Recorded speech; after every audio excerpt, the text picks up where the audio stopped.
That night when I walked into that luxurious Brooklyn restaurant, dressed in my oldest, most worn clothes, I knew exactly what I was doing. I was about to find out who my daughter's husband's parents really were, and what happened at that dinner devastated that family in ways they never imagined. Believe me, they deserved every second. But let me explain how I got there, and let me tell you who I really am, because my daughter Jasmine, at 33, never knew the truth about her mother. To her, I was always just the woman who left for the office early, who came home tired at night, who cooked with whatever she had in the fridge. Just another employee, maybe a secretary, someone ordinary, nothing special. And I never corrected her. I never told her I earned $40,000 a month, that I had been a senior executive at a multinational corporation for almost 20 years, signing million-dollar contracts and making decisions that affected thousands of people. Why count? Money was never something I needed to hang on the wall like a trophy. I grew up in a time when dignity was carried within, where silence was worth more than empty words, so I kept my truth. I lived in the same modest Brooklyn apartment for years, in an old red brick building with creaky stairs and neighbors who had known each other for decades. I used the same leather bag until it wore out completely. I bought clothes at discount stores, cooked at home, saved everything, invested everything, and grew rich in silence. Because true power doesn't shout, true power watches. And I was watching closely when Jasmine called me that Tuesday afternoon. Her voice sounded different, nervous, like when she was a child and did something wrong. "Mom, I need to ask you a favor. Marcus's parents are coming to visit. It's their first time here from their state. They want to meet you. We're having dinner at a restaurant on Saturday. Please come." Something in her tone made me uncomfortable. It wasn't the voice of a daughter inviting her mother. It was the voice of someone asking not to embarrass themselves, to fit in, to make a good impression. "Do they know anything about me?" I asked calmly. There was silence. Then Jasmine stammered, "I told them you work in an office, that you live alone, that you're simple, that you don't have much." There it was, the word simple, as if my entire life could be contained in that miserable adjective, as if I were a problem she needed to apologize for. I took a deep breath, really deep. "Okay, Jasmine, I'll be right there." I logged off and looked around my living room. Old but comfortable furniture, walls devoid of expensive artwork, a small TV, nothing that would impress anyone. And in that moment I decided something. If my daughter thought I was a poor woman if her husband's parents were ready to judge, then I would give them exactly what they expected. I would pretend to be broke, naive, desperate, a mother barely surviving. I wanted to experience firsthand how they treated someone who had nothing. I wanted to see their true faces because I suspected something. I suspected that Patricia and Charles, Marcus's parents, were the kind of people who judge others by their bank accounts. And my instincts are always right. Saturday arrived. I dressed in the worst outfit I owned, a light gray dress, shapeless and wrinkled, the kind they sell in thrift stores. Old, worn shoes, no jewelry, not even a watch. I grabbed a faded canvas bag, tied my gray hair into a messy bun, and looked at myself in the mirror. I looked like a woman destroyed by life, forgettable, perfect. I hailed a taxi and gave them the address. It was a high-end restaurant in the most exclusive part of Brooklyn, the kind where the menu is priceless, where each table setting costs more than an average person's monthly salary. As we drove, I felt something strange, a mixture of anticipation and sadness. Expectation because I knew something big was coming.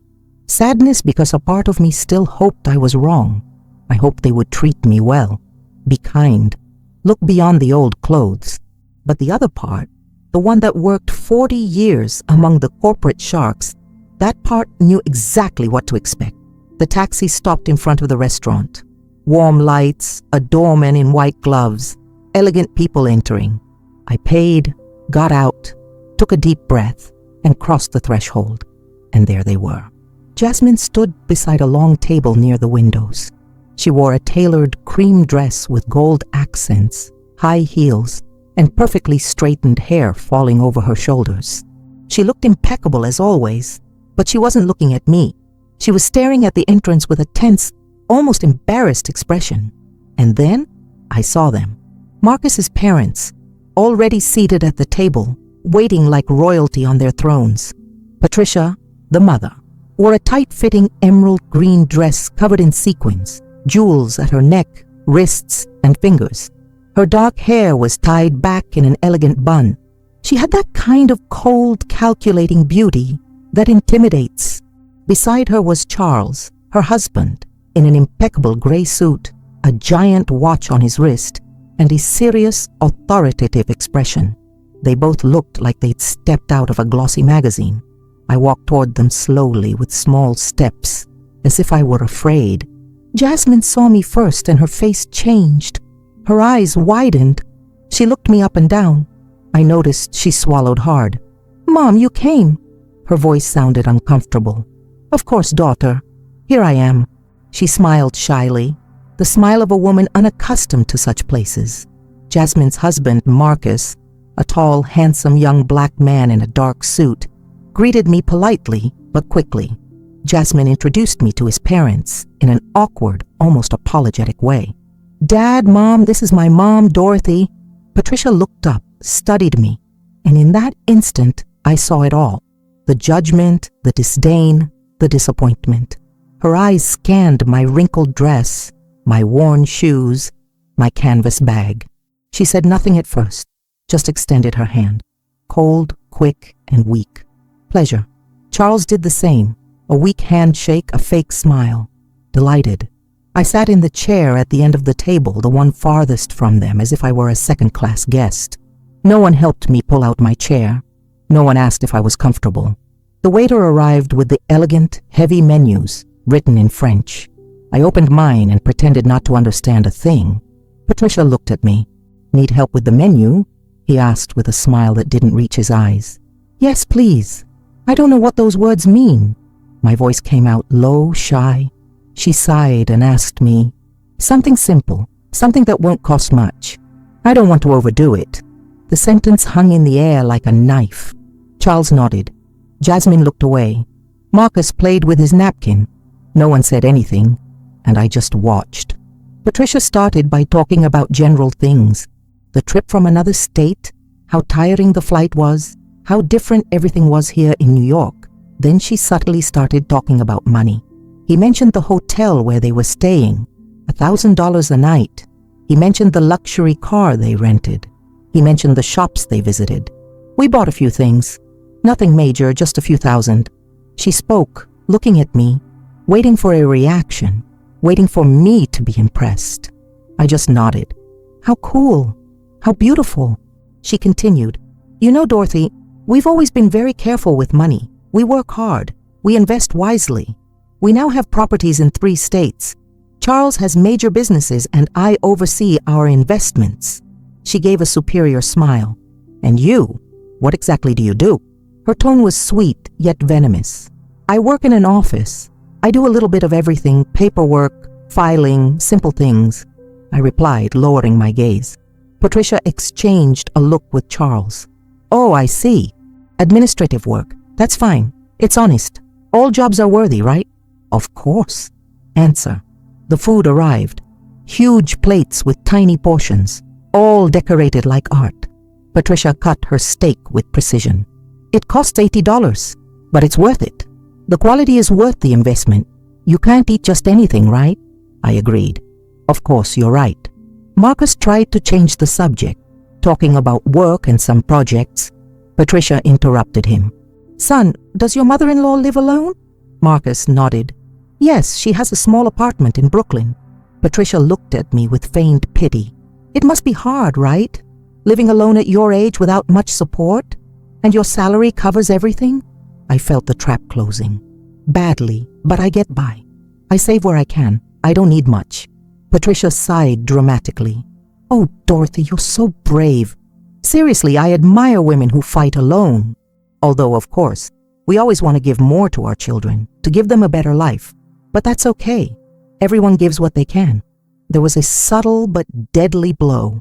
She was saying that I hadn't been enough for my daughter, that I hadn't given her what she deserved, that I was a poor and inadequate mother. Jasmine stared at her plate. Marcus clenched his fists under the table, and I just smiled. Yes, you're right.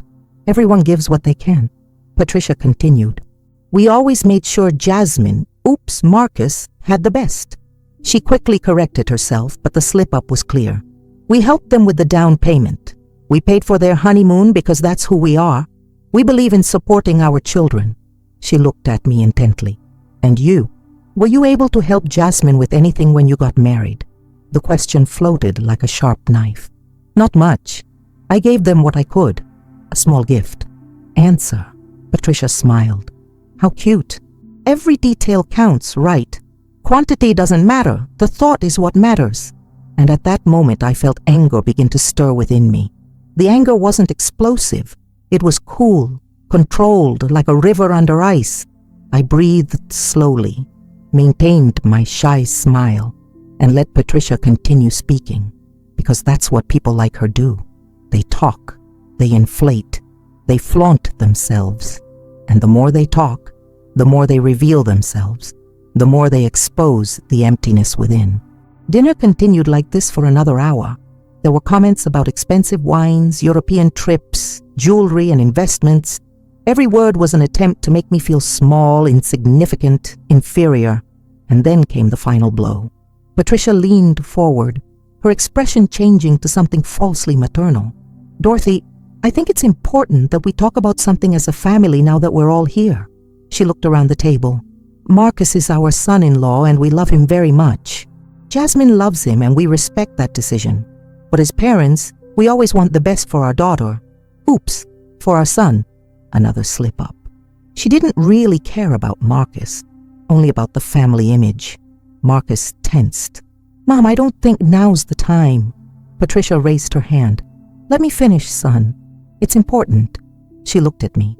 Dorothy, I understand that you did the best you could with Jasmine.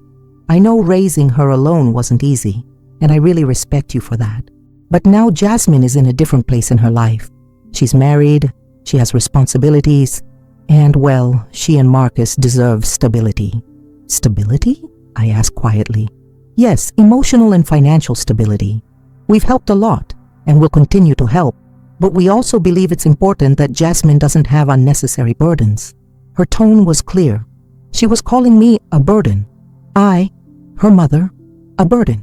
Jasmine stared at her plate as if she wanted to disappear. Marcus's jaw was clenched. Bales? I repeated. Patricia sighed. I don't mean to sound harsh, Dorothy, but at your age, living alone on a limited income, it's natural for Jasmine to worry about you, to feel like she has to take care of you. And that's fine. She's a good daughter, but we don't want that worry to affect her marriage. Do you understand me? Perfectly. Answer. Patricia smiled. I'm glad you understood. That's why we wanted to talk to you. Charles and I thought of something. She paused dramatically. We could help her financially, give her a small monthly allowance, something that would allow her to live more comfortably without Jasmine having to worry so much. Obviously, it would be modest. We can't work miracles, but it would be a support. I remained silent, watching her, waiting. She continued, and in return, we just ask that you respect Jasmine and Marcus's space, that you don't seek them out so much, that you don't pressure them, that you give them the freedom to build their life together without interference. How does that sound? There was the offer, the bribe disguised as charity. They wanted to buy me, to remove me, pay me to disappear from my daughter's life, so I wouldn't be a nuisance, so I wouldn't shame her precious family with my poverty. Marcus exploded. Mom, this is too much. You don't have to. Patricia interrupted him. Marcus, calm down. We're talking like adults. Your mother-in-law understands, right? I grabbed my napkin, calmly wiped my lips, took a sip of water, and let the silence grow. Everyone was looking at me. Patricia with expectation, Charles with arrogance, Jasmine with shame, Marcus with despair. And then I spoke. My voice sounded different. It was no longer timid. It was no longer small. It was firm, clear, and cool. That's an interesting offer, Patricia. Very generous of you indeed. Patricia smiled victoriously. I'm glad you see it that way. Absent. But I have some questions to understand better. Patricia blinked. Sure, ask whatever you want. I leaned forward a little. How much exactly would you consider a modest allowance? Patricia hesitated. Well, we were thinking $500. Maybe $700, depending. Absent. I see. $700 a month for me to disappear from my daughter's life. Patricia frowned. I wouldn't say it that way, but that's exactly what you said. Answer. She adjusted herself in her chair. Dorothy, I don't want you to misunderstand. We just want to help. Sure, it helps. How did you help with the down payment? How much was that? Patricia nodded proudly. $40,000. $40,000, how generous. And the honeymoon? $15,000. It was a 3-week trip through Europe. Amazing, absolutely amazing. So you invested about $55,000 in Marcus and Jasmine. Patricia smiled. Well, when you love your children, you don't hold back. Absent slowly. You're right. When you love your children, you can't hold back. But tell me something, Patricia. All that investment, all that money, did it buy you anything? Did it buy you respect? Did it buy you true love? Or did it just buy you obedience? The atmosphere changed. Patricia stopped smiling. Excuse me? My tone became sharper. You spent the whole night talking about money, about how much things cost, how much you spent, how much you have. But you didn't ask me once how I am. If I'm happy, if something hurts me, if I need company. You just calculated my worth, and apparently I'm worth $700 a month. Patricia turned pale. I am not. You interrupted. Yes, you did. Ever since I arrived, you've been measuring my worth with your wallet. And you know what I discovered, Patricia? The people who only talk about money are the ones who least understand its true value. Charles intervened. I think you are misinterpreting my wife's intentions. I looked straight at him. And what are your intentions? To treat me with pity? To humiliate me during dinner? To offer me alms so that I would disappear?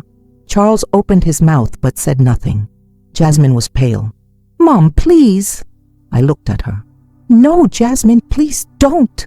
No more being quiet. I placed the napkin on the table. I leaned back in my chair. There was no more shyness in my posture, no more shrinking. I looked Patricia straight in the eyes. Patricia, you said something very interesting earlier. You said that you admire women who fight alone, who are courageous. So let me ask you something. Have you ever fought alone? Have you ever worked without your husband's support?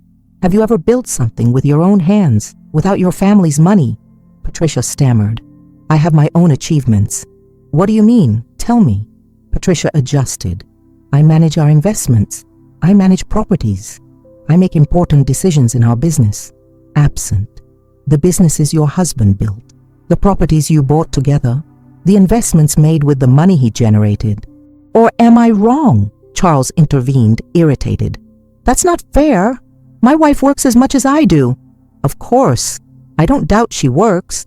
But there's a difference between managing existing money and creating it from scratch.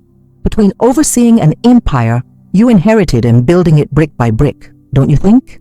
Patricia pressed her lips together. I don't know where you're going with this, Dorothy. Let me explain. 40 years ago, I was 23 years old. I was a secretary at a small company. I earned minimum wage. I lived in a rented room in the Bronx. I ate the cheapest food I could find. And I was alone. Completely alone. Jasmine looked at me. I had never told her this in such detail. I continued. One day I got pregnant. The father disappeared. My family turned their backs on me. I had to decide whether to continue or give up. I chose to continue. I worked until the last day of my pregnancy. I returned to work 2 weeks after Jasmine was born. A neighbor looked after her during the day. I worked 12 hours a day. I took a break and drank some water. No one spoke. I didn't stay as a secretary. I studied at night. I took courses. I learned English at the public library. I learned accounting, finance, and business administration. I became an expert in things no one taught me. All on my own. All while raising a daughter alone. All while paying for rent, food, medicine, and clothes. Patricia was staring at her plate. Her arrogance was beginning to crumble. And you know what happened, Patricia? I rose little by little. From secretary to assistant, from assistant to coordinator, from coordinator to manager, from manager to director. It took me 20 years. 20 years of non-stop work, of sacrifices you can't even imagine. But I made it. And do you know how much I earn now? I asked. Patricia shook her head. $40,000 a month. The silence was absolute, as if someone had pressed a pause button on the universe. Jasmine dropped her fork. Marcus's eyes widened. Charles frowned in disbelief, and Patricia froze, her mouth slightly open. $40,000, I repeated, every month for almost 20 years. That's almost $10 million in gross income over my career, not counting investments, not counting bonuses, not counting company stock. Patricia blinked several times. No, I don't understand. You make $40,000 a month. That's right. I'm the regional director of operations for a multinational corporation. I oversee 5 states. I manage budgets worth hundreds of millions of dollars. I make decisions that affect over 10,000 employees. I sign contracts you couldn't read without lawyers, and I do it every day. Jasmine was pale. Mom, why didn't you ever tell me? I looked at her tenderly. Because you didn't need to know, daughter. Because I wanted you to grow up valuing effort, not money. Because I wanted you to become a person, not an heiress. Because money corrupts, and I wasn't going to let it corrupt you. But then, Jasmine whispered, why do you live in that small apartment? Why do you wear simple clothes? Why don't you drive a fancy car? Smile. Because I don't need to impress anyone. Because true wealth isn't flaunted. Because I've learned that the more you have, the less you need to prove. I looked at Patricia. That's why I came dressed like this tonight. That's why I pretended to be poor. That's why I acted like a broke, naive woman. I wanted to see how you would treat me if you thought I had nothing. I wanted to see your true colors. And girl, I saw it perfectly. Patricia was red with shame, anger, and humiliation. That's ridiculous. If you made that much money, we would know. Jasmine would know. Why would we believe you're poor? Because I left. Because I never talked about my work. Because I live simply. Because the money I earn, I invest. I save. I multiply. I don't spend it on flashy jewelry or showing off in expensive restaurants.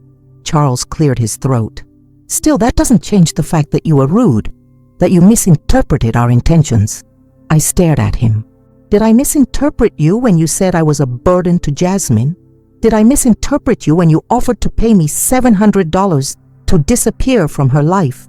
Did I misinterpret every condescending comment about my clothes, my job, my life? Franklin didn't answer. Patricia didn't either. I stood up. Everyone looked at me. Let me tell you something that clearly no one has ever told you. Money doesn't buy class. It doesn't buy real education. It doesn't buy empathy. You have money, maybe a lot of it, but you don't have an ounce of what truly matters. Patricia stood up, furious. And you have? You who lied, who deceived us, who made us look like fools. I didn't make you look foolish. You took care of that yourselves. I just gave you the opportunity to show who you are. And you did magnificently. Jasmine had tears in her eyes. Mother-in-law, oops, Mom, I didn't know. I know you didn't know. But your in-laws knew exactly what they were doing. They knew they were humiliating me, and they enjoyed it until they found out that the poor woman they scorned has more money than they do. And now they don't know what to do with that information. Patricia trembled. You have no right. I have every right. Because I'm the mother of your daughter-in-law's husband. Oops, my daughters. Because I deserve respect. Not because of my money, not because of my work, but because I'm a human being. Something you forgot during this entire dinner. Marcus stood up. Dorothy, please, let's go. I looked at him. Not yet, son. I'm not done yet. I looked at Patricia one last time. You offered to help me with $700 a month. Let me make you a counter-offer. I'll give you $1 million right now if you can prove to me that you've ever treated someone kindly who had no money. Patricia opened her mouth, closed it, and said nothing. Exactly. You can't, because to you, people are only worth what they have in the bank. And that's the difference between you and me. I built wealth. You just spend it. I earned respect. You buy it. I have dignity. You have bank accounts. I grabbed my old canvas bag. I pulled out a black platinum credit card. I dropped it on the table in front of Patricia. This is my corporate card. Unlimited credit. Pay for the entire dinner with a generous tip. Consider it a gift from a broke, naive mother. Patricia looked at the card as if it were a venomous snake. Black, shiny, with my name engraved in silver letters. Dorothy Sterling, Regional Director. Her hand trembled slightly as she picked it up. I don't need your money, he said, his voice breaking. I know. But I didn't need your pity either. And yet you offered it all dinner. So consider it a gesture of courtesy or good manners. Something you clearly haven't learned despite try again. L. Continue all your travels in Europe. Charles gently tapped the table. Enough. This is out of control. You're disrespecting us. Respect? I repeated. How interesting that you should use that word now. Where was your respect when your wife asked if my salary was enough to live on? Where was it when she suggested I was a burden to my daughter? Where was it when she offered to buy me out of existence? Charles clenched his jaw. Patricia just stared at her plate. Patricia just wanted to help. I corrected it. Patricia wanted control. She wanted to make sure her poor mother didn't ruin her family's perfect image. She wanted to eliminate the weak link in the chain. The problem is, she chose the wrong link. I looked at Jasmine. Her head was down, her hands in her lap, trembling. Jasmine, he said softly. She lifted her head. Tears streamed down her cheeks. I'm sorry. I'm so sorry. I didn't know that my in-laws. Don't finish that sentence. I interrupted you because you knew. Maybe you didn't know about my money, but you knew what your in-laws are like. You know how they treat people they consider inferior, and you did nothing to stop them. Jasmine sobbed. I wanted to say something, but they're Marcus's parents. I know. And Marcus is my son-in-law. And yet I let him make his own decisions. I let him choose his life, his wife, his path, because that's how you love. With freedom, not with control, not with money, not with manipulation. Marcus approached me. Dorothy, forgive me. Please forgive me for never asking, for assuming, for thinking you were... His voice broke. I hugged him. You don't need to apologize, son. I did what I did for a reason. I wanted you to be independent, to value the right things, to not depend on me financially, to build your own life. But you made me feel like I had to protect myself. Marcus says that I had to worry about you, that you were fragile. I know, and it wasn't wrong of you to think that, because that's how you learn to care, to worry about others, to be empathetic. These are lessons money can't buy. Marcus hugged me tightly. I'm sorry. I'm so sorry. Patricia was still standing rigidly, watching the scene with a mixture of confusion and suppressed anger. That doesn't change anything. You lied. You deceived us. You came here with hidden intentions. You acted in bad faith. It's true. I nodded. I pretended. I pretended to be something I'm not. Exactly what you do every day. What does that mean? Asked Charles. It means you hide behind money, behind jewelry, behind travel, behind everything you can buy. But inside, you're empty. You don't have deep conversations. You have no real interests. You have nothing to offer other than a bank account. Patricia gave a dry, bitter laugh. Coming from someone who lied all night, that's hypocrisy. Maybe, I answered, but my lie exposed the truth, your truth, and now you can't hide. Now you know I saw you, that I felt every comment, that I stored every insult disguised as advice, and I will never forget. The waiter approached timidly. Excuse me, would you like anything else? Charles shook his head abruptly. Just the bill. The waiter nodded and disappeared. Patricia sat back down, defeated. Her posture was no longer elegant. It was the posture of someone who had just lost something important, and it wasn't money. It was power. Dorothy, she said in a softer, less aggressive voice, I don't want this to ruin the relationship between our families. Marcus and Jasmine love each other. They have a life together. We can't let this... I interrupted. Let this what? Let this ruin your plans. Let this expose what you really think. It's too late for that, Patricia. The damage is done. But we can fix it. She insisted we can start over. No. I cut her off firmly. We can't, because now I know who you are and you know who I am. And that truth can't be erased with empty apologies or fake smiles. You treated me like dirt, And you did it with pleasure because you thought you could. And now that you've discovered that the poor woman you scorned has more money than you don't know what to do with that information. Charles cleared his throat. You were the one who came here lying. You provoked this situation. You're right, I nodded. I teased because I needed to know. I needed to confirm what I already suspected. That you're not good people. That your money doesn't make you better. That you're exactly the kind of people who look down on others for not having the same things. Patricia wiped away a tear. We are not bad people. Maybe not, I replied. But they're definitely not good. And there's a huge difference between those two things. The waiter returned with the bill and left it in the center of the table. No one touched it. Patricia looked at my black card still in her hands, then looked at me. I won't use your card. We'll pay our own bill like we always do. Perfect, I replied. So keep this card as a keepsake, as a reminder that not everything is as it seems, that the woman you scorned all night has more than you will ever have. And I'm not just talking about money. Patricia placed the card on the table. I don't want. I pushed him back towards her. Keep it anyway, because something tells me you'll need it. Someday you'll meet someone like me, someone who pretends to be less than they are, and you'll make the same mistake again because people like you never learn. Charles took out his wallet, pulled out several credit cards, all gold, all shiny. He chose one and added it to the account. The waiter took it and left. No one spoke during those minutes of waiting. The silence was thick, uncomfortable, and heavy. Jasmine cried softly. Marcus held my hand. Patricia stared at the wall. Charles checked his phone to avoid eye contact. The waiter returned. Sir, your card was declined. Charles looked up abruptly. How was it declined? This card has an extremely high limit. It must be a system error. The waiter shrugged. I can try again if you want. Charles handed over another card. The waiter left. Patricia looked nervously at her husband. What happened?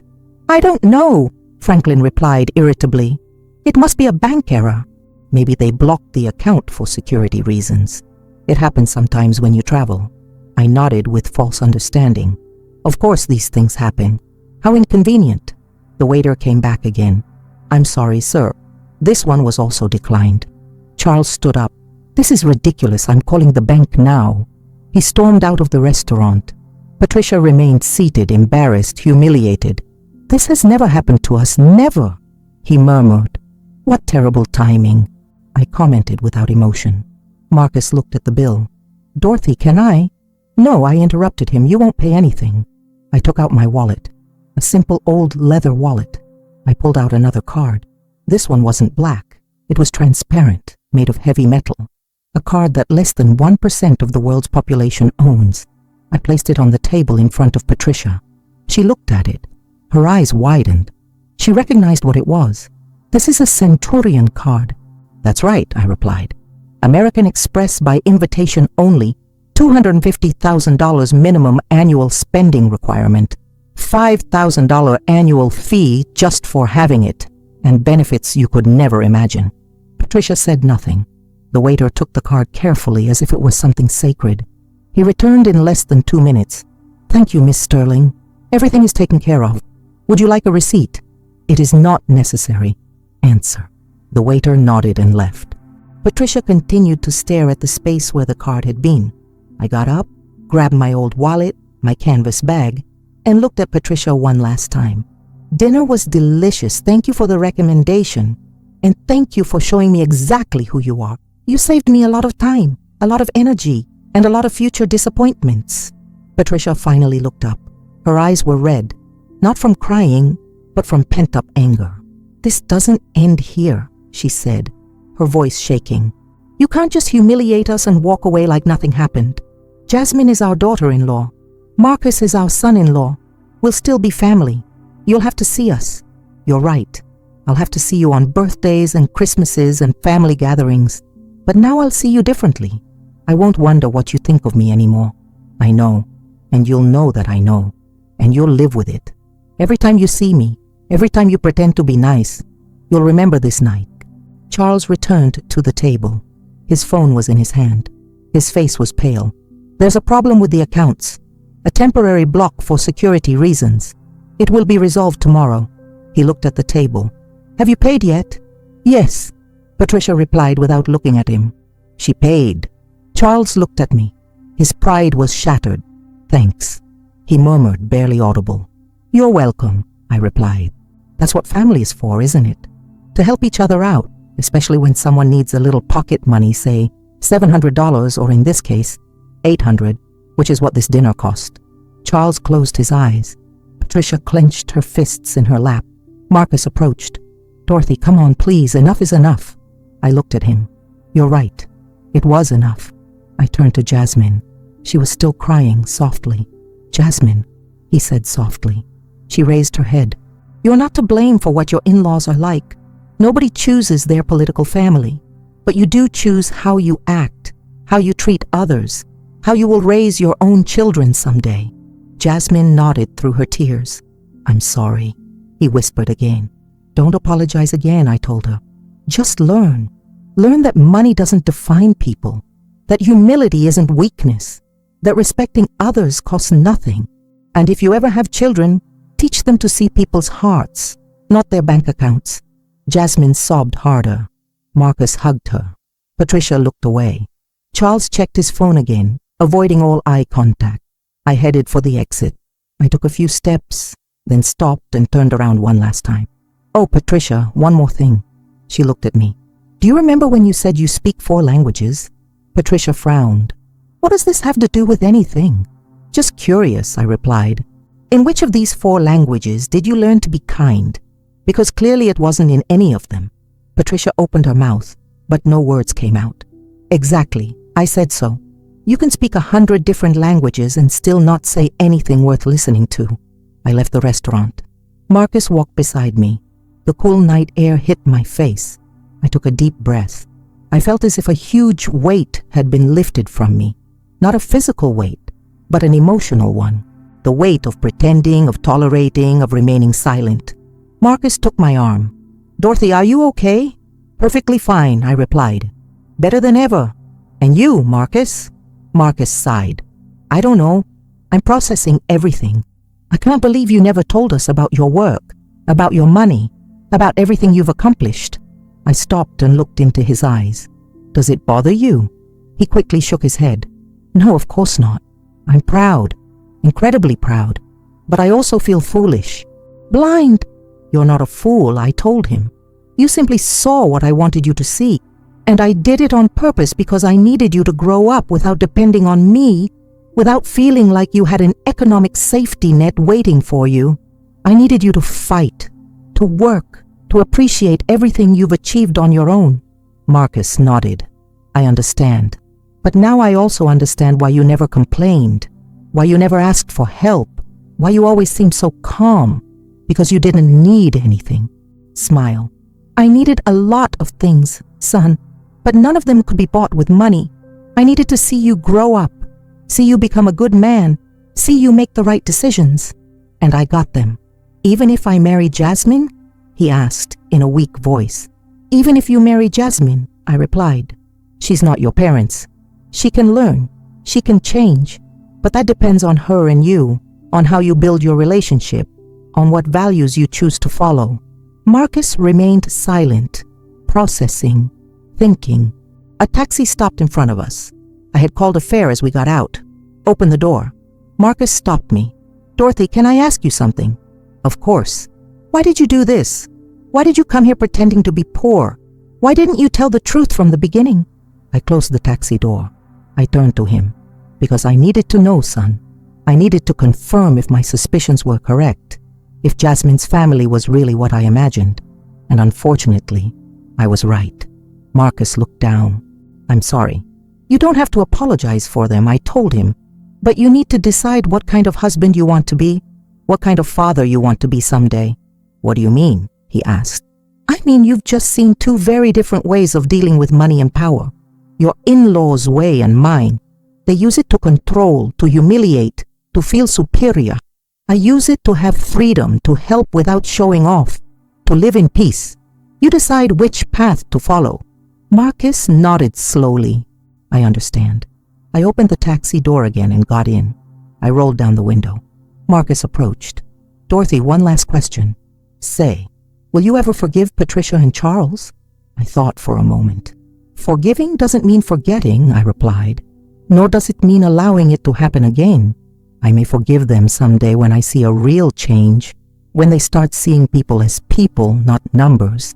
But until then, I will simply be polite, distant, and extremely cautious. And me?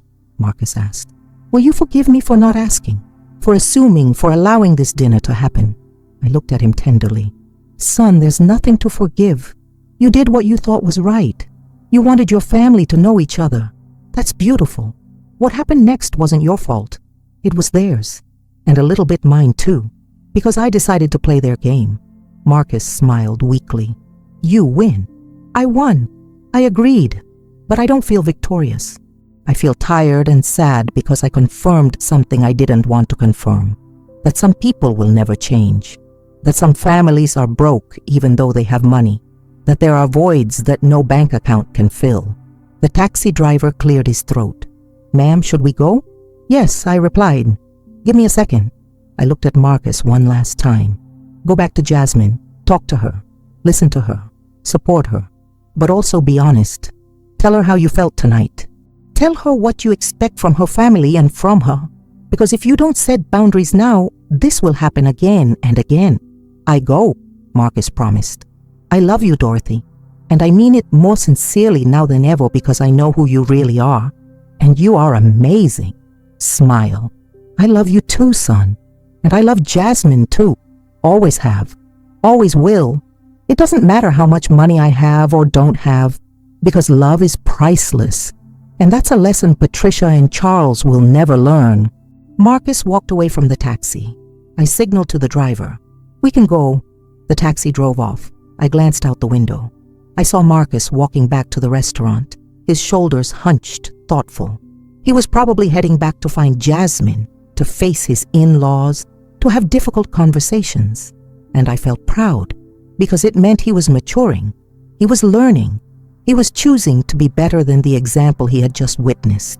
The taxi sped through the brightly lit streets of Brooklyn.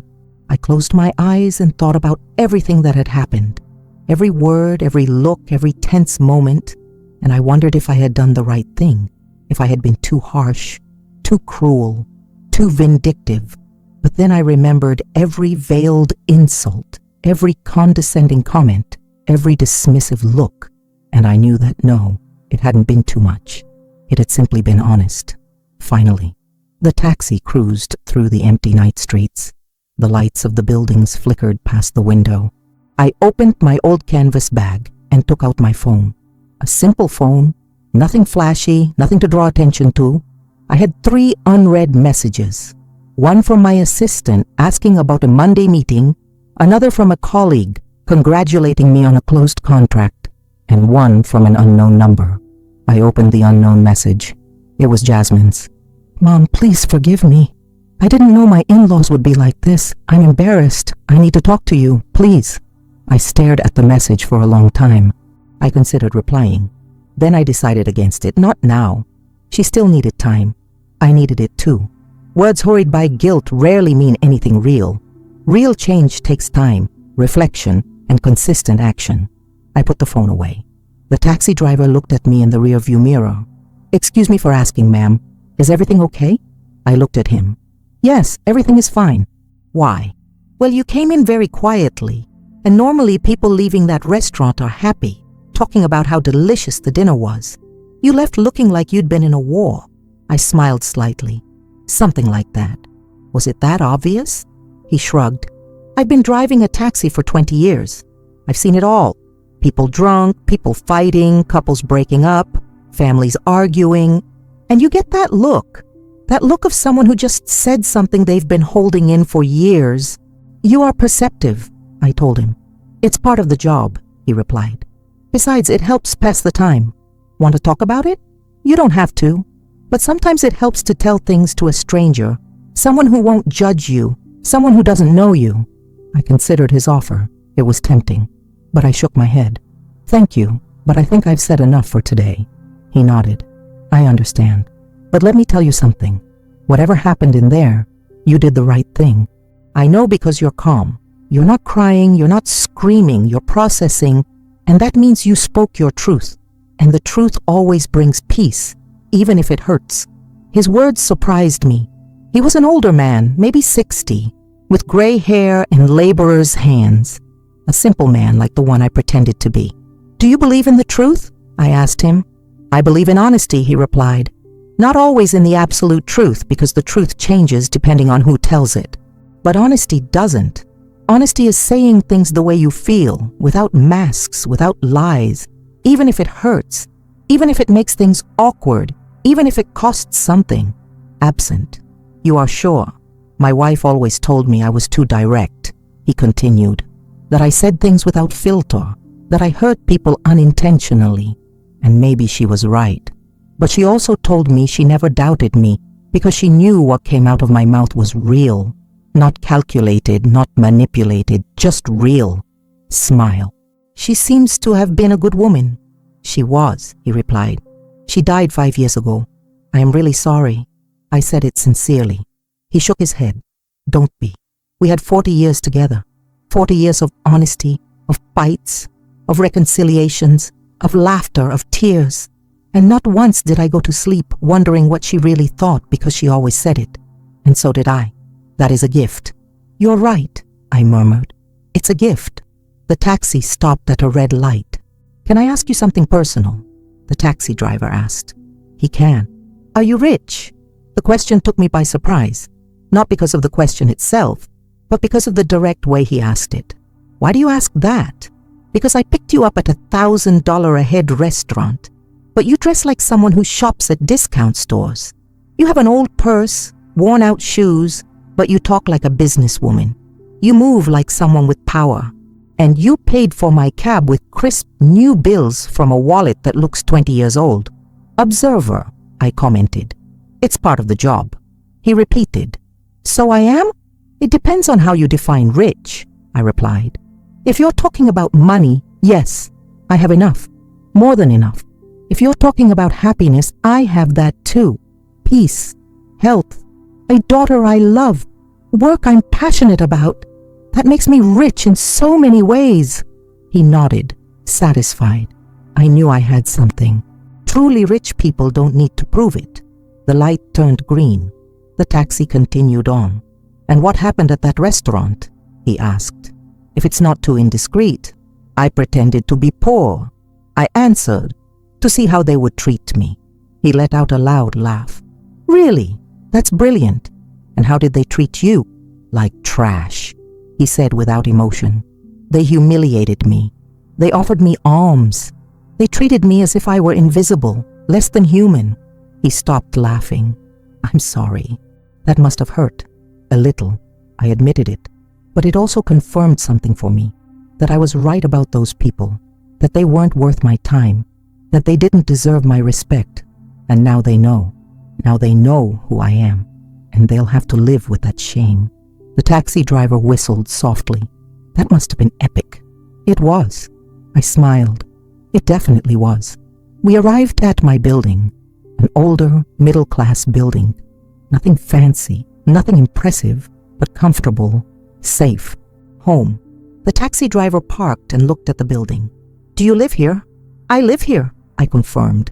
He shook his head in surprise. "You really are special. Most people with money move to expensive areas, to buildings with doormen, private security, gyms, and swimming pools. You live like a normal person." "I'm a normal person," I replied. "I just have more money than most. But that doesn't make me different. It doesn't make me better. Money is just a tool, not an identity." He smiled. "I wish more people thought like this.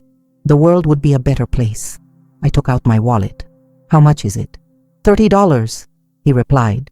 I gave him a $100 bill. "Keep the change, ma'am. This is too much." "It's not. I said it. You heard me. You gave me perspective. You reminded me there are still good people out there. That's worth more than $70. He took the note carefully. "Thank you. Thank you very much." "Thank you," I replied. "And take care of that honesty. It's rare. It's valuable. Don't lose it." "I am not going," he promised. I got out of the taxi and closed the door. He rolled down the window. "Ma'am, one last thing. Say, whatever happened tonight, don't regret it. Don't feel sorry, because people like you, people who speak the truth, even if it hurts, are the ones who change the world. Little by little, one conversation at a time. Smile. Thank you. I'll remember that. The taxi left. I stood in front of my building, looking up at the window of my 5th-floor apartment. The light was off, dark, silent, waiting for me. I entered the building and climbed the stairs. I never used the elevator. I preferred to walk to stay active. I reached my door. I grabbed my keys, the same keys I'd had for 15 years. I opened the door. The apartment was cold and empty. I turned on the light. Everything was in its place. The simple living room, the small kitchen, the dining room with mismatched chairs, the walls devoid of expensive artwork. Try again. El continue. And I felt peace, because this place was mine, truly mine, not bought to impress, not decorated to show off, simply a space where I could be myself, without masks, without pretensions. I took off my old shoes, my wrinkled gray dress, and put on comfortable clothes. Old, soft, familiar pajamas. I made some tea, sat on the couch, and turned on the television. News. Nothing interesting. I turned it off. I sat in silence, thinking, processing, feeling. And for the first time in many years, I felt completely free. Free from pretending, free from silence, free from tolerance, free from being less than I was. Because that night, I didn't just expose Patricia and Charles. I also freed myself from expectations, from judgment, from the need to hide who I was. And that was priceless. More than any amount of money in my bank account. My phone vibrated. Another message, this time from Marcus. Dorothy, did you get home safely? I smiled. I replied quickly. Yes, son. I arrived perfectly fine. I'm at home resting. His response was immediate. I love you. Thank you for everything. For being who you are. For teaching me. For never giving up. I closed my eyes. I felt a tear roll down my cheek. It wasn't of sadness. It was of relief, of love, of gratitude. Answer. I love you too. Always. I put the phone away. I sipped my tea. I looked around my simple apartment, my sanctuary, my truth, and smiled. Because at the end of the day, it didn't matter how much money I had. It didn't matter how high I'd climbed in my career. The only thing that mattered was this moment, this peace, this honesty with myself. I woke up early on Sunday, as always. 40 years of work had trained me to rise with the sun. Even though it was my day off, my body no longer knew how to sleep in. I made strong black coffee. I sat by the window with a warm mug in my hands. I watched the city wake up, vendors opening their stalls, people walking somewhere. Life continued as usual, oblivious to personal dramas. My phone started ringing. It was a familiar number. Marcus. Wait. Good morning, son. His voice sounded tired. Dorothy, I need to talk to you. Did something happen? A lot, he responded. Last night, Jasmine and I talked for hours. Her parents were there too. It was intense. I took a sip of coffee. Tell me. Marcus sighed deeply. After you left, I went back to the restaurant. Patricia and Charles were still there, waiting for their cards to work. It was humiliating for them. Jasmine was devastated, crying, and I was furious. Furiouser than I've been in years. I waited in silence. He continued. I told them everything. Everything I felt during that dinner. I told them I was ashamed of them, that they treated my mother-in-law like dirt, that their behavior was unacceptable, that I would never tolerate it again. And what did they say? I asked. At first, Patricia tried to defend herself. She said they just wanted to protect Jasmine, that they wanted to make sure I had a stable family, that they didn't have any bad intentions. Charles said I was overreacting, that it had been a normal dinner, that her reaction was disproportionate. I squeezed the mug in my hands. Typical. But then Jasmine spoke. Marcus continued. She told her parents that they were wrong, that they had been cruel, that she had seen every comment, every look, every disguised insult, and that she was ashamed to be their daughter in that moment. His voice broke. Dorothy, I've never seen Jasmine confront her parents like that. I smiled slightly. That's good. It means she's waking up. Patricia became hysterical, Marcus said. She started screaming that Jasmine was ungrateful, that they had sacrificed everything for her, that they had given her the best life, that she had no right to judge them. Charles supported her.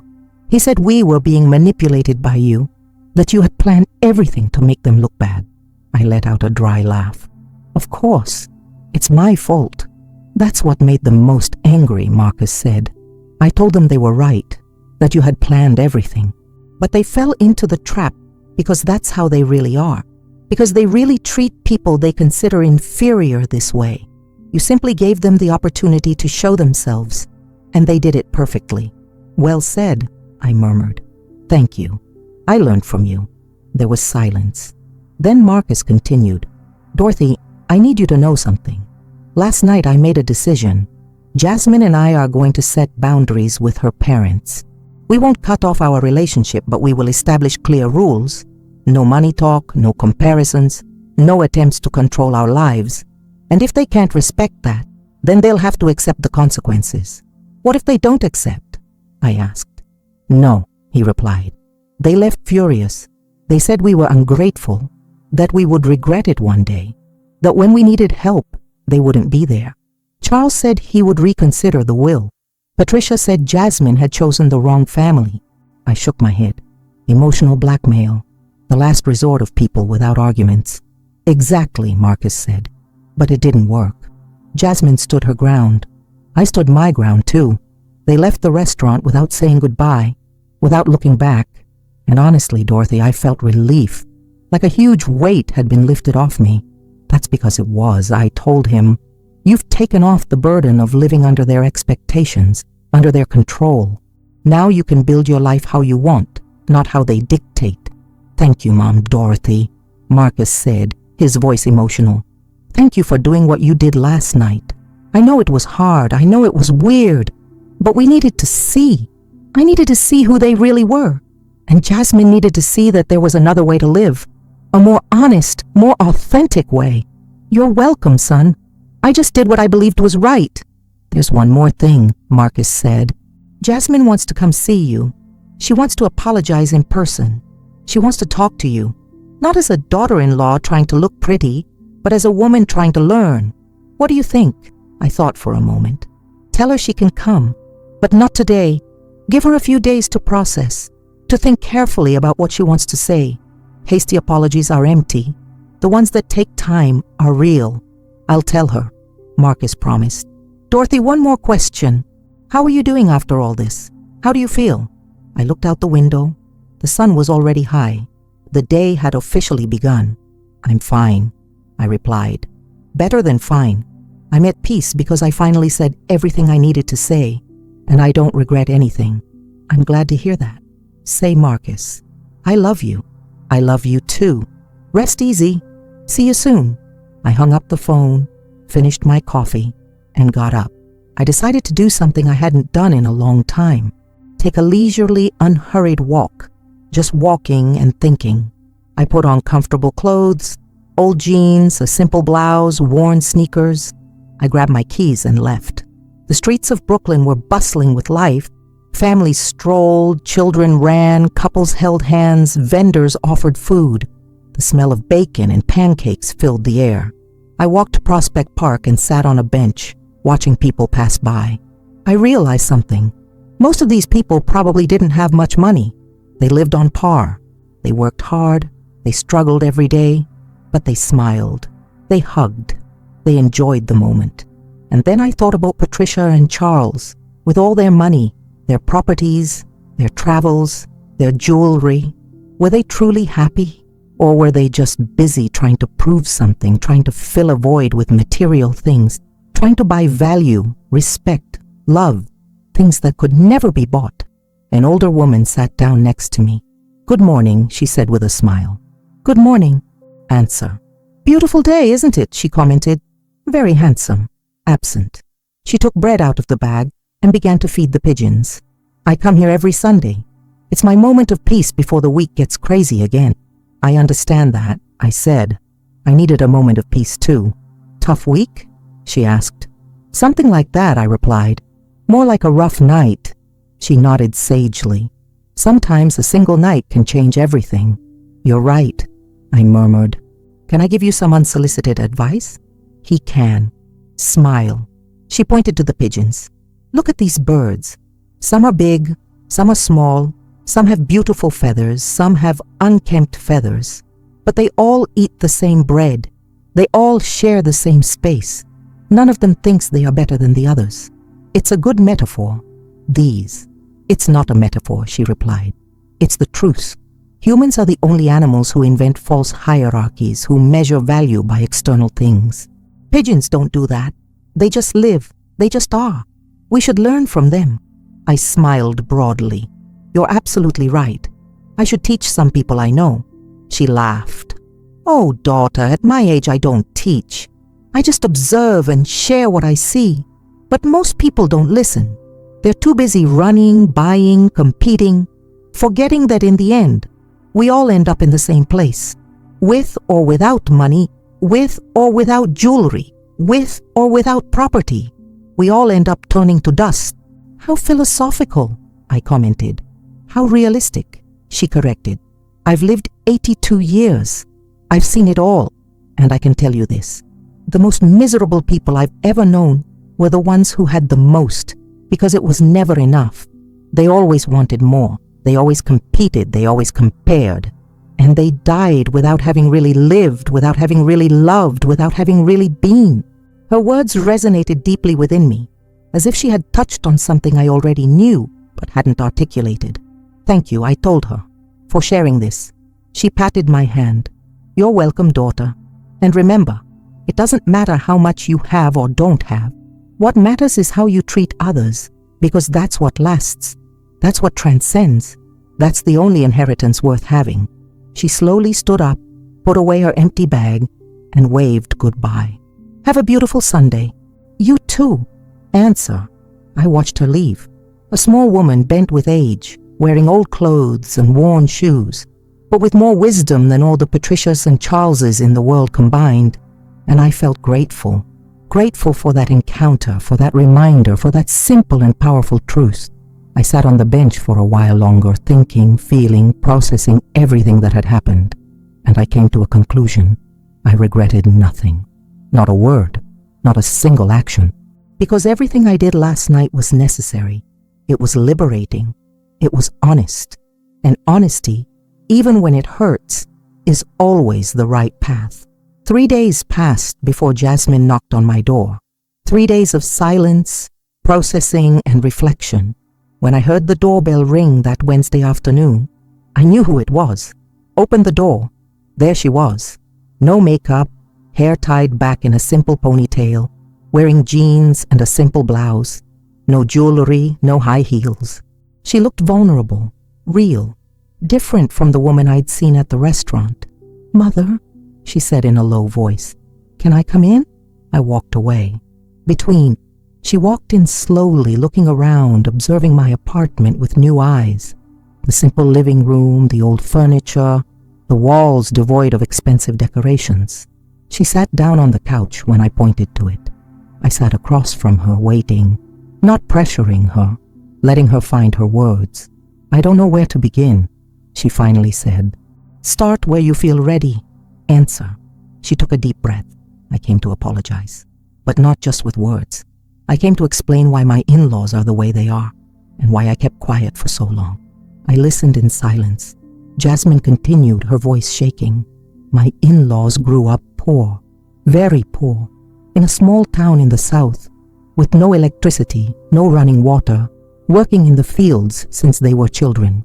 They saw their own parents die young for lack of medicine, for lack of money. They went hungry, they suffered, and they promised themselves that they would never be poor again, that they would do whatever it took to get out. Absent. I see. That explains a lot. They worked like animals. Jasmine kept at it. They saved every penny. They immigrated looking for opportunities. Charles built his business from scratch, literally from scratch. And when they started making money, they never forgot what it was like not to have it. That's why they talk about it so much. That's why they measure everything by that standard. Because to them, money means survival. It means security. It means never going back to that dark place. It's understandable, Jasmine, I said. Trauma does strange things to people. Jasmine nodded. But that doesn't excuse how they treated you. I know, and I want you to know that I saw it all. Every comment, every look, every insult. And I kept quiet because I've done that my whole life. Stay quiet. Accept. Let them control everything because they taught me that contradicting them was treason, was ingratitude. And now? I asked. Now I understand I was wrong. She answered. That love isn't control. That family isn't blind obedience. That I can love them and still not agree with them. Marcus helped me see that. You helped me see that. That night at the restaurant, when you revealed yourself, when you told them everything, it was like a blindfold had been lifted from my eyes. Jasmine wiped away her tears. I always knew something was wrong. I always felt like the way they measured people was wrong. But I convinced myself it was me, that I was too sensitive, that I didn't understand the world. But you showed me that there is another way to live, a way where money doesn't define your worth, where humility is strength, where authenticity is wealth. I took a sip of water. Jasmine, I didn't come that night to change you. I came to protect myself, to know who I was dealing with. I know, she answered, and I'm grateful for that because her brutal honesty saved me. It saved me from becoming my mother-in-law, from perpetuating this cycle, from teaching my future children that people are valued for what they have. I don't want that. I don't want to be like that. And your in-laws? I asked. How are they doing after all this? Jasmine sighed. Angry, hurt, humiliated. Patricia hasn't spoken to me in 3 days. Charles texted me saying I'd let him down, that I'd chosen strangers over my own flesh and blood, that I'd regret it someday. She paused. And you know what's weird? I don't feel bad. I feel free. That's good. I said it. It means you made the right decision. Jasmine nodded. Marcus and I have set boundaries. We've told them they can be a part of our lives, but only if they respect us, if they respect our decisions, if they stop trying to control us with money or emotional blackmail. And if they can't do that, then they'll have to accept a long-distance relationship. How did they take it? I asked. Badly, Jasmine responded. Patricia said we were ungrateful, that they had sacrificed everything for me. Charles threatened to disinherit me, to cut off all financial support, as if that were the only thing that mattered to us, as if our love for them depended on their money. And that's when you realized. That's when I realized they really believe this. They really think their value is in their wallet. It's sad. So sad, Jasmine agreed. Because they have so much and don't enjoy it. They just hoard, compete, and show off. But they never stop to ask themselves if they're happy, if they have peace, if they have real connections with people. They just count their possessions and feel victorious, while inside, they're empty. She was silent for a moment, then looked at me directly. Mom, I want to ask you something. Say, I want to learn from you. I want you to teach me how to live with dignity, how to be rich without having to prove it, how to have peace in the midst of chaos, how to be strong without being cruel. Because that night, I saw something in you that I never saw in my in-laws. I saw class. I saw real power. I saw a woman who didn't need to shout to be heard. He smiled tenderly. Jasmine, I can't teach you that. You learn that by living, making mistakes, falling, and getting up. The only thing I can do is share my experience and tell you that the path is not easy. You will face criticism, judgment, people who won't understand why you live differently. But if you stay true to yourself, if you live according to your values, you will find peace. And that peace is worth more than any amount of money. I want to try, Jasmine said. I want to be better, not just for Marcus, but for myself. Because I deserve to live without this constant pressure, without needing to impress, without that fear of not being enough. So do it, I told her. But don't do it all at once. Do it little by little. Start by questioning your habits, your purchases, your motivations. Ask yourself before each decision, is this for me or for others? Does this bring me peace or just appearance? Jasmine nodded, taking mental notes. What about my in-laws? Do you think they'll ever change? I looked at her sincerely. I don't know. Change requires you to recognize a problem, and they don't believe they have one. They believe the world is wrong, that people are ungrateful, that they are victims. Until they realize this, change is not possible, but you can change. You can break the cycle. I'll do it, she promised, with Marcus's help, and I hope with your guidance too. You don't need my guidance, I replied. You just need your inner compass, that voice that tells you what's right and what's wrong, that voice you've silenced for years to please your in-laws. Listen to it, trust it, follow it. Jasmine wiped away the last of her tears. Thank you, Mom, for everything, for your patience, for your honesty, for not giving up on us. There's nothing to thank me for, he said. Just promise me one thing. When you have children, teach them the value of people, not the price. Teach them empathy, humility, and kindness. Things that don't cost money but are worth everything. I promise, Jasmine said firmly. I promise with all my heart. We embraced. A sincere, warm embrace. No pretense, no masks. Just two women connecting as human beings. Epilogue, the lesson. Jasmine emerged an hour later, lighter, freer, with hope in her eyes. I closed the door behind her. I sat down on my couch, looked around my simple apartment and smiled. Because that was enough. That was all. An honest space, an authentic life, real relationships. I didn't need more. I never needed more. My phone rang. It was a message from Marcus. Mom, Jasmine told me about her visit. Thank you for having her, for listening to her, for giving her a chance. I love you more than words can express. I replied simply. I love you too, son. Always. I put my phone away. I sat by the window. I watched the sunset paint the sky orange and pink. And in that moment, I understood something fundamental. True wealth doesn't depend on how much you have. It's about how much you enjoy what you have, how much peace you feel, how many genuine people surround you, how often you can look in the mirror and be proud of who you are. Patricia and Charles had millions, but I had this peace, this authenticity, this pure love for my daughter, and that made me infinitely richer than they were. I never pretended to be poor again. I didn't need to. I had learned what I needed to learn. I had seen what I needed to see. I had released what I needed to release.